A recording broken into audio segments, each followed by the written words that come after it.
वहीं बात अगली खबर की, जहां गांधी परिवार और बिजनेस रॉबर्ट वाड्रा के खिलाफ ईडी कार्रवाई को लेकर इंडिया अलायंस में पड़ी दरार की। जहां अखिलेश यादव ने कहा है कि ये वही ईडी है जिसका गठन कांग्रेस ने किया था और वही ईडी अब उसके लिए गले की फांस बन चुकी है। वक्फ कानून पर एकजुट और एकमत दिख रहा विपक्ष कांग्रेस नेताओं पर हो रही ईडी की कार्रवाई को लेकर बटा हुआ दिखाई दे रहा है।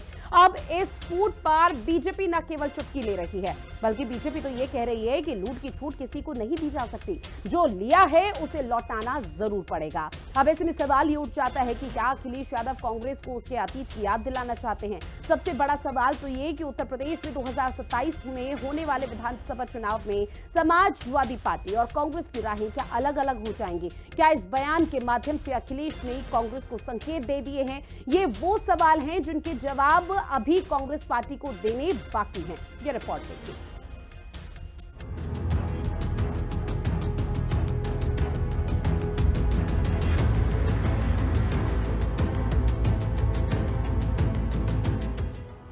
ईडी को लेकर इंडिया में पड़ी फूट, कांग्रेस पर अखिलेश की दो टूक।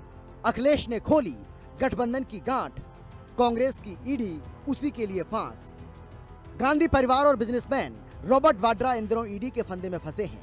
जी हां, राहुल गांधी और सोनिया गांधी जहां नेशनल हेराल्ड मामले में घिरते नजर आ रहे हैं, तो वहीं राहुल गांधी के जीजा और सोनिया गांधी के दामाद रॉबर्ट वाड्रा भी लैंड डील मामले में ईडी के सवालों का सामना कर रहे हैं।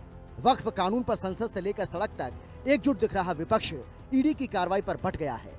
जब अखिलेश यादव से सोनिया गांधी, राहुल गांधी और रॉबर्ट वाड्रा को लेकर ईडी की कार्रवाई पर सवाल किया गया, तो उन्होंने कांग्रेस पर जमकर चुटकी ली और कहा कि ये वही ईडी है जिसका गठन कांग्रेस ने किया, जो अब उसी पर भारी पड़ रही है। ज्यादा ईडी पे कहना है, कांग्रेस ने ईडी बनाई थी और आज ईडी की वजह से ही उन्हें भी परेशानी का सामना करना पड़ा। एक बहुत बड़े जर्नलिस्ट से मेरी जब बातचीत हुई तो मैंने यही कहा था कि बहुत सारे इकोनॉमिक ऑफेंसेस को देखने के लिए संस्थाएं हैं, इनकम टैक्स डिपार्टमेंट है और भी ऑफेंसेस देखने के लिए संस्थाएं हैं। ईडी की जरूरत क्या है? ईडी जैसे विभाग को समाप्त कर देना चाहिए। हालांकि कांग्रेस इसे राजनीतिक बदले की भावना से की गई कार्रवाई करार दे रही है। वहीं बीजेपी का कहना है कि जिसने लूट की है उसे लौटाना ही होगा। जांच एजेंसियों की कार्रवाई पर सवाल उठाने से पहले कांग्रेस अपने गिरेबान में झांके।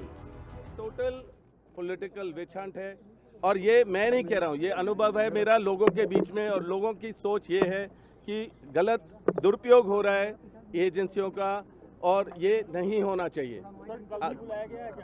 भैया मैंने बोला आपको कि अच्छा है कि कल पब्लिक हॉलिडे है, नहीं तो मेरा जन्मदिन भी मैं यहीं ईडी के ऑफिस में इनके साथ बैठना पड़ता, पर कल गुड फ्राइडे है तो इसलिए कल मेरे को ऑब्वियसली बंद है, इसलिए मेरे को नहीं बुलाया जा रहा। अरे दोपहर के बाद जरूर आऊँगा, इनके साथ फिर से बैठूंगा।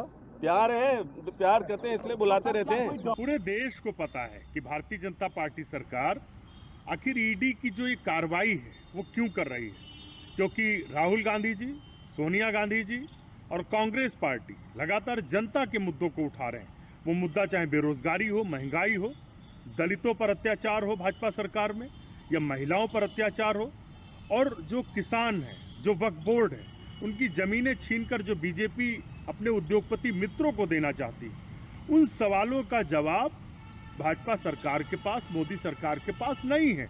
इसीलिए वो ईडी, सीबीआई से धमकाना चाहते हैं, डराना चाहते हैं। कि गांधी परिवार पर जो कार्रवाइयां हो रही हैं वो उनके कारनामों की सजा है, जो उसके आधार पर ये कार्रवाइयां हो रही हैं। ऐसे में अखिलेश का दूरी बना लेना कोई ताज्जुब की बात नहीं। अखिलेश और राहुल का मेल पूरी तरह से अवसरवादी था।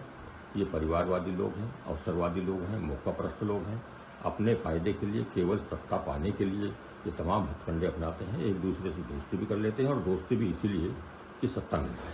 अगर सत्ता नहीं मिलती तो एक दूसरे को बाय बाय करने में देर नहीं लगती, और वही अब हो रहा है। गांधी परिवार और रॉबर्ट वाड्रा के खिलाफ ईडी की कार्रवाई को लेकर इंडिया गठबंधन मौन है।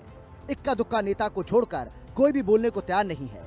समाजवादी पार्टी भी कांग्रेस से किनारा करती नजर आ रही है। ऐसे में सवाल यह है कि वक्फ कानून पर एकजुट दिख रहा विपक्ष क्या ईडी की कार्रवाई पर भट गया है?